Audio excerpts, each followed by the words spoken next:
Time to talk Gators here at the Voice of College Football. Please like the videos, share the videos on social media. If you enjoy them, others will as well. Please hit that bell for the notifications once you've subscribed. That way you know when we're going live and uploading content. We got Jackie Franchuli on the line from allgators.com on the SI platform for Florida Athletics. Jackie, how are we doing today? I'm doing well, Mark. How are you doing? I'm doing just fine.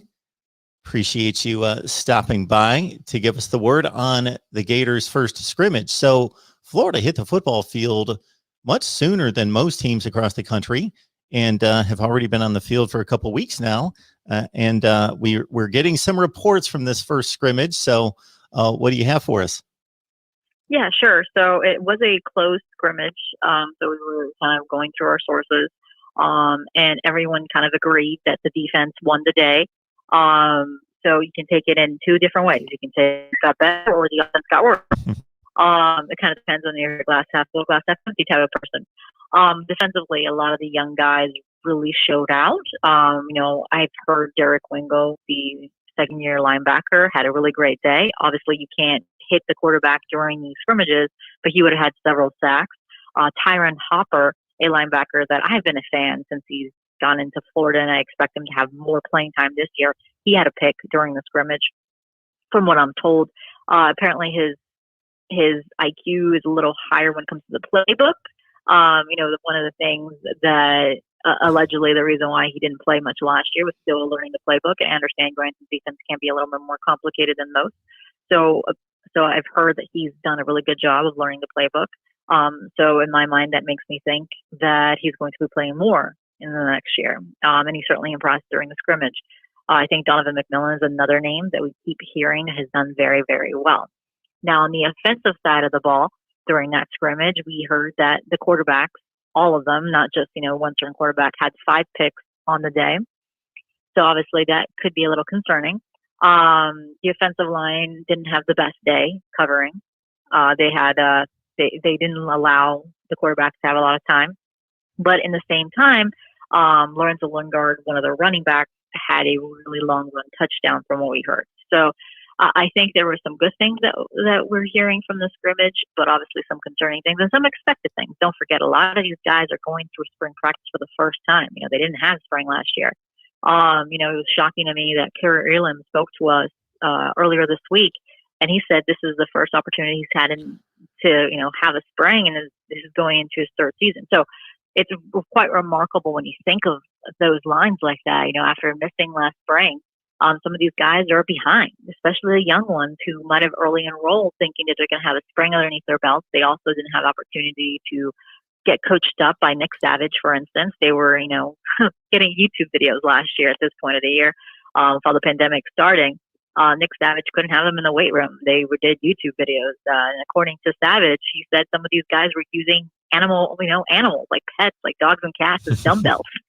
So you can see, you can understand why some of these guys are going to take a little while, but the good news is spring has helped certain guys develop, and a lot of the young guys are showing some good development. It's just now it's working on making sure you have that chemistry. Obviously, a lot of moving pieces on that offense. You're not going to have Kyle Pitts. You're not going to have Kadarius Toney. You're obviously not going to have Kyle Trapp. So those are the big things that we've heard from the scrimmage. And it depends on what type of fan you are. If you want to look at the negative or the positive.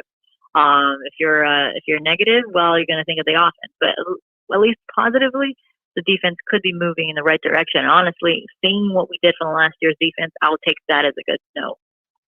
And to take what Jackie just laid out for us in the example of Kyrie Elam, if you do the logistics here, we're talking about one of the better players in the SEC at his position. He's a junior, correct, Jackie?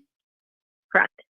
So with no spring practice last year and then him arriving on campus at the normal time, not as an early enrollee, I'm taking as a freshman. Yes, it's kind of surprising to hear that a junior is participating in spring drills for the first time.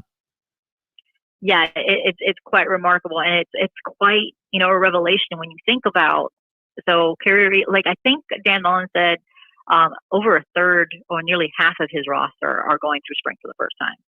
That's a lot of numbers. And honestly, a lot of the development happens during spring, and especially between that time between spring and fall camp, because you're looking at the film that they have in the spring. You're getting coached up. You're going with your teammates. For example, the O line kind of is able to meet with each other and go through things. That's when you bond with your team. Quarterbacks are throwing with wide receivers. Obviously, coaches can't do much in that off time, but they're able to get better. And with COVID last year, you didn't have that ability. You didn't have that film, especially the younger guys who just got on campus. Let's say like offensive lineman Josh Braun, who I thought was going to be one of those guys last year that could kind of manage going in that first team. But because he didn't have that spring, he wasn't able to kind of break through, because you need those couple weeks just to get some individual development, and then use the off season to grow from those things that you get coached up in those weeks in spring. So there's a lot of good things when you consider all the mistakes that Florida did last year. Although, honestly, the defense, a lot of the veterans made those mistakes. If you look at the younger guys that made those mistakes, you can say reasonably that could possibly be because they didn't have a spring practice underneath their belt. And it could possibly be, we've talked about how Todd Grantham didn't move those younger guys in.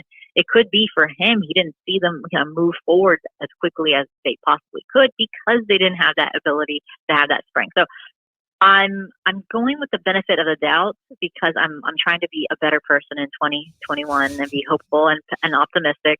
So I'm thinking that having spring, a lot of the problems that we saw in 2020 can be cleaned up.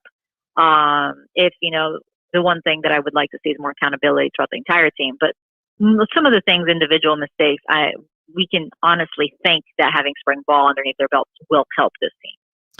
I'm with you, Jackie. Let's be optimistic about life in general and hopeful, even though it seems in many ways as though 2020 is a 15-month long year. It just keeps going and going and going, spilling into 2021. Got Jackie Franchuli on the line from allgators.com. You see the banner right there. Catch her work on SI. Again, it's allgators.com. You know what people's typical listening habits are like, Jackie. If we polled the viewership after this video and asked them the one thing that they're going to remember from this, it's going to be 5 interceptions. That's going to shock Gators fans, and they're going to be like, whoa, can we get that Trask guy back for another year or do something? Yeah, and that's why I kept trying to reiterate all the good stuff that we heard, like on the defense and Lorenzo Lingard scoring that long touchdown in the scrimmage. Yes, there was 5 picks, but you have to also consider, again, this is the first spring practice. This is the first time that you have really, although Emory Jones has had a couple of reps in notable games, you're still, trying to organize an offense around different pieces. Again, Kyle Pitts is not going to walk through the door. Kadarius Toney is not going to walk through your door. The O-line, John Hevesy is trying to figure out who's going to be the new center, because Brett Heggie is gone. So you're trying to rep different guys at center, like Ethan White and Stuart Reese. So a lot of those pieces that you expect to have some chemistry at this point, there is no chemistry yet. So you're going to have mistakes. So you must consider they're going to grow that chemistry and grow to know each other and how they play over the course of spring, over the course of the off season, and then obviously in fall camp. So let's take the positives in that. And honestly, some of those picks were also some of the, we had first year quarterbacks like Carlos Durilla also participating in practice. So that is something that we also have to consider.